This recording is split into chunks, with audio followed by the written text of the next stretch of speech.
Praise lord అండి. మీ అందరికీ వందనాలు. వెన్ వీఆర్ ఇన్ లో వీ హ్యావ్ టు స్ట్రాంగ్. మనం లోలో ఉన్నప్పుడు మనం ఇంకా బలంగా ఉండాలండి.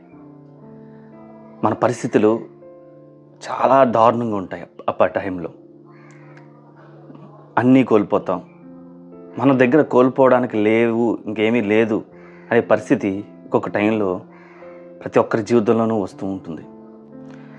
ప్రతి లాస్ వెనకాల లాస్, చాలా లాసెస్ మన జీవితంలో జరుగుతూ ఉంటాయి. మన జీవితం ఎండకు వచ్చేస్తుంది. మనమే కాదు, మన చుట్టూ ఉన్న వాళ్ళు కూడా ప్రతి ఒక్కరూ ఏమనుకుంటారంటే, వీడి జీవితం అయిపోయిందిరా, అయిపోయింది, వీడు దివాలా తీసేసాడంటారు కొంతమంది, మొత్తం జీరోకి వచ్చేసాడంటారు కొంతమంది, అయిపోయిందిరా వీడి పని అనుకుంటారు.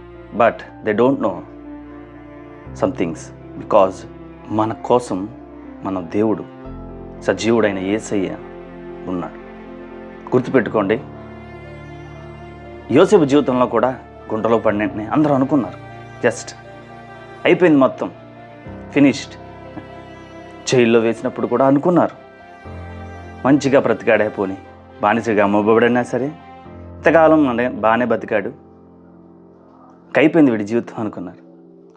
బట్ దేవుడు ఎవరైతే మనల్ని చూసి అలా అనుకున్నారు వారందరికీ హెడ్గా ఒకరోజు యోసేపుని మార్చేశాడు. నమ్మకం ఉంచండి. నేను నమ్ముతున్నాను, దేవుడు ఈరోజు ఎంతైతే మనం కోల్పోయామో, ఏవైతే మనం కోల్పోయామో వాటికి రెండింతలుగా, ఏడింతలుగా దేవుడు మళ్ళీ మనకి దయచేయబోతున్నాడు. విశ్వాసం ఉంచండి, ప్రార్థన చేయండి, వాక్యం చదువుకోండి. మనం బలహీనులమైనప్పుడు వాక్యం ద్వారా బలపడాలి. పరిస్థితులు బాగాలేనప్పుడు ప్రార్థన చేయాలి.